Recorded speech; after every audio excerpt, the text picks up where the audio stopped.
What's going on with your big homies? This is your homie Malcolm, and we're here to bring you some little small anime news snippets. So, right off the back, as you can see, right off the back, we're talking about the Prince of Tennis. Now, the Prince of Tennis is kind of a throwback sports anime, and when I mean throwback, obviously, early mid 2000s, and it was one of my favorite sports animes growing up. It literally got me interested in tennis, surprisingly. And ever since I started watching this anime and read the manga, it was all about tennis. I was on a tennis kick. I went outside and played tennis, made the attempt to. Then once I had rolled my ankle probably about 3 or 4 times in one game, in one set, yeah, that put a stop to my tennis dreams. But that didn't put a stop to me loving this anime, obviously. Now, if you had watched Prince Tennis, you went through, you know, the shonen era of going through school, overcoming obstacles, learning and changing perspectives, and you followed the young man Ryoma Estrogen, and he wanted to surpass his dad. And pretty much the whole purpose was surpass his dad, be number one. He's in middle school, and he had to find his own journey and play his own style of tennis because he was an exact copy of his father in order to become number one. Now, it followed along, you know, during his middle school life with his teammates, and which was funny because he beat most of his teammates except for two. Now, one he tied against, and the other he could never beat because he did not have his own style of tennis. Now, they went through, district championships. They went to inter school championships, and then obviously accumulated. The show accumulated in the nationals. So nationals was kind of the end of the anime. So when I saw that they are doing what happens after nationals, like when he goes to the training camps and everything else like that. And unfortunately, fortunately or unfortunately, depending on how you look at it, Prince of Tennis kind of turned into Prince of Tennis slash Super Saiyans. I mean, they do some stuff in tennis that obviously you cannot do, but that's like a good chunk of sports animes, especially young adult, young male sports animes. It has to be a little bit larger in life because that's what attracts viewers, especially the younger crowd. And I'm actually glad that they're bringing this back. Let me see. Now, obviously, this here is Ryoma Estrogen. This is used to be his captain. Obviously, if you watch the anime, you'll figure out what's going on with him. Of course, another one of his soon-to-be rivals. And if you read the manga, then obviously all this is known to you. But for people who haven't read the manga or have even heard of this anime, I think it's a great pickup for you guys to actually go in. And if you wanted to look for a sports anime, this is definitely something that you might want to give it a watch. And the casting of the voices seem to be kind of on point. Definitely got some talent in here, and I know that this is going to be something that I'm going to be excited to see more than anything. So that's just my opinion. Pick it up, don't rock with it.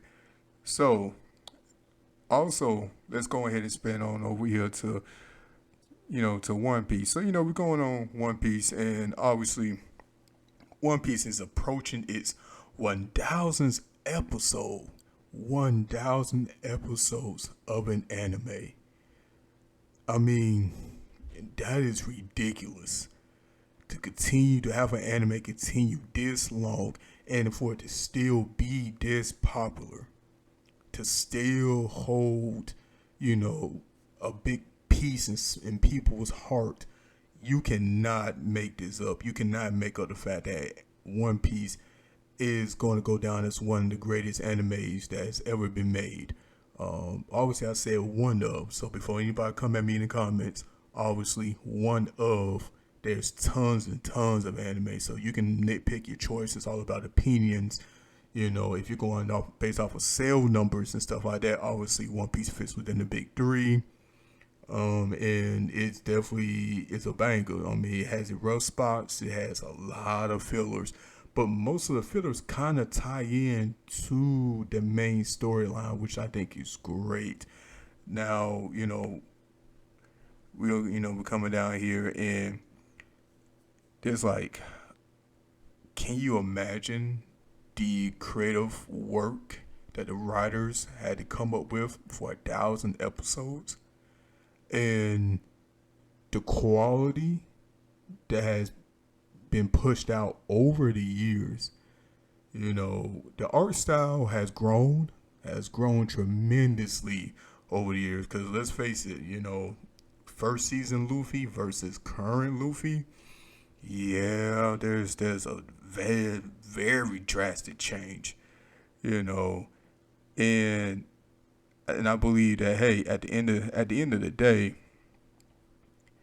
when you look at such a big part of history, anime history, it's gonna be one of those things where it's like, yeah, I was around for this, and I'm old enough to have looked at episode one when it came out, you know, to all the way till now. And I'm gonna make a video obviously about the characters and the anime One Piece, because also too I need to clarify a couple of things that a lot of people seems to want to jump and bandwagon or make up these false power levels and all the stuff like that. I mean, hey, it's your character. If it's your favorite character, you can justify almost anything. But when it comes to facts, stats, and all the stuff like that, at the end of the day, hey, if I say that Luffy is a world destroyer, I have to prove it. I have to show feats that show that, hey, he can destroy a moon or a planet. We know Luffy can probably destroy boats. We know that Luffy will obviously destroy boats. We know he can destroy mountains. At the power level he's at, he can probably destroy countries. But is he a continent destroyer? Maybe, maybe not. I mean, he's not Whitebeard, obviously. He's not, some of these characters that, hey, when you have admirals that can freeze oceans, and you have, admirals that can turn land into straight lava, or you have characters that are lightning. Luffy is a character that, we can scale him up. We can scale him up super high with the feats he has. But there should be no competition between him and, let's say, Goku, obviously. Now, hey, 1,000 episodes is a big push. I applaud One Piece. I applaud the animators, and I applaud the studio for keeping it going this long. There's probably going to be an ending somewhere in sight. Now, I'm not going to give a guess or estimation of how many years it's going to take for it to end, but I'll give One Piece, if I had to have a general guess, I'll give it another 2 years. Somewhere along the way, the big climax is going to come within the next 2 to 3 years. That's my prediction, and hey, I'm sticking with it. Now, let's go ahead and talk about, the thing that everybody loves, the thing that everybody seems to be on. Now, again, it's not a conversation about whether or not it's a great anime. It is a great anime. Is it overhyped? In my opinion, I don't know. I'm just bringing you the news. Now, let's go ahead and we can talk about Demon Slayer. Let's talk about the Demon Slayer game. So the Demon Slayer game just came out, released for the PS5, and I believe it's also released for the Xbox too. And so far from what people are saying that it is legit. It's an arena-based fighter, along the lines of, current anime games like, obviously Jump Force and Dragon Ball Z Fighters, and of course any of the Naruto Ultimate series, a Ninja Storm series. So, IGN is over here saying that, hey, it's legit. Now, when IGN actually reviews games, you know, hey, if it's just when it's games like this, they're not going to go too hard or heavy on it. I'm actually going to play it tomorrow myself. So just going based on the reviews, I hope it's good. You know, I'm going into it with a positive attitude and a positive mindset behind this. You know, I'm going into it with the fact that Demon Slayer is super legit. You know, like at the end, like I said, at the end of the day, you know, this review that they have of it, you know, look at his art style. So obviously, since it's on, you know, current gen, since it's on current gen, you know, it's the art style is legit. It falls kind of along the lines of the same storyline. Um, Voice acting, from what they're saying, voice acting seems to be uh, kind of top notch. I mean, obviously, if you're translating over lip syncing, some of that's a little bit off, you know. And I think it'd be a great pickup for people um, who hasn't watched the anime. Now, at this point, I'm going to say it. You probably should go ahead and watch the anime. I mean, it's been out for a small minute now, and if you're in the anime community or in the cartoon community, the manga community, you probably know about Demon Slayer. You probably know people who know it or people who have spoiled it for you. You know, I'm not going to speak on it because I'm not going to spoil it for people who haven't seen it. Kind of like I just spoiled Prince of Tennis. My bad. But, you know, people should go and pick this up, give it a watch, and pick up this game. You know, actually, you know what? Don't pick up the game. I'm going to play it first. And then once I play it, I'll give you my true thoughts behind it because I can read an article. You know, I can read an article and the article could be saying yay, and then I'll tell you guys to pick it up and y'all be disappointed. I'm not going to do that to you guys. You know, I'm going to give y'all, you know, my honest opinion behind it. So I'm going to play it, you know, because let's face it, I don't own it. I have a friend who owns it. So they're going to play it. I'm going to play it with them. And, you know, we're going to come back and let you guys know that this is going to be something that whether or not you want to pick up or not. Now, you know, so if you're fans of Demon Slayer, you're fans of, you know, sports anime, you're fans of One Piece, you know, you're fans of the big three, you know, hey, this will be something that you can go and pick up. This will be something that you can look forward to. You know, this would be something that, you know, might catch your eye. And, you know, so at the end of the day, see, like look at this, you know. So, obviously, this is my computer. You know, this is my computer, so obviously it's kind of not the best screen quality, but you know, it's pretty much a simple storyline you follow. You have your fights. They have a versus mode. You know, they have everything that you need and you want. You know, for what you expect this to be. So, but hey, but also let's get started on the topic, which I don't have anything on the screen, but let's get started on the topic.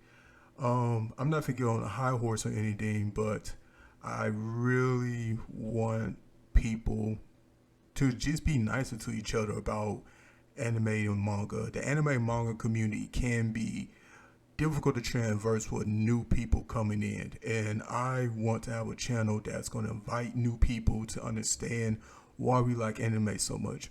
Why you have people from a young age to even older ages in their 40s, 50s, and 60s that collect anime paraphernalia, memorabilia. You know, they collect the, you know, manga, the movies, the TV shows, they're streaming. I hope you're legally downloading. Some of us kind of aren't. Um, of course, I didn't say that.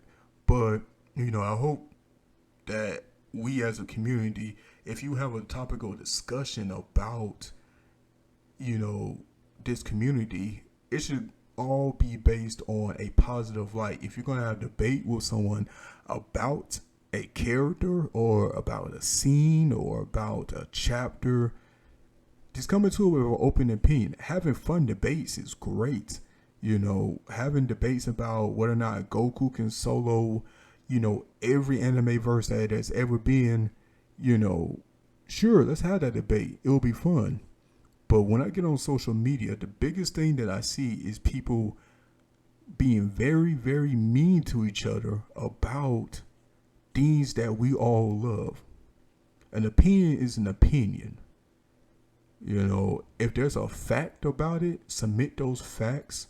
We'll look it over, and if we have facts to combat that, then we will submit those facts. People need to learn how to have a debate. People need to learn how to have a conversation. If your feelings are always constantly hurt about somebody's opinion, then literally no one can tell you anything, and it makes talking to you about the community very, very, very toxic. And I hate using the word toxic, but it makes the community unbearable, especially certain communities where obviously if you are a DBC fan, you are a Black Clover fan, you are a One Piece fan, a Bleach fan, a Kaname a Kill fan, a Kill fan, like all these different anime shows and topics, you can be a fan of those. Have fun with them. They are media content made for you to devour and enjoy. But don't stop anybody else from enjoying it. Don't run away people who are just now getting into the community or just now trying out what you're looking at. Because if all I looked at in my life is DBC and then I started watching, I'm always going to go back to Sailor Moon. And if I start back watching Sailor Moon and be like, man, Sailor Moon is awesome. Sailor Moon could totally body the DBC universe.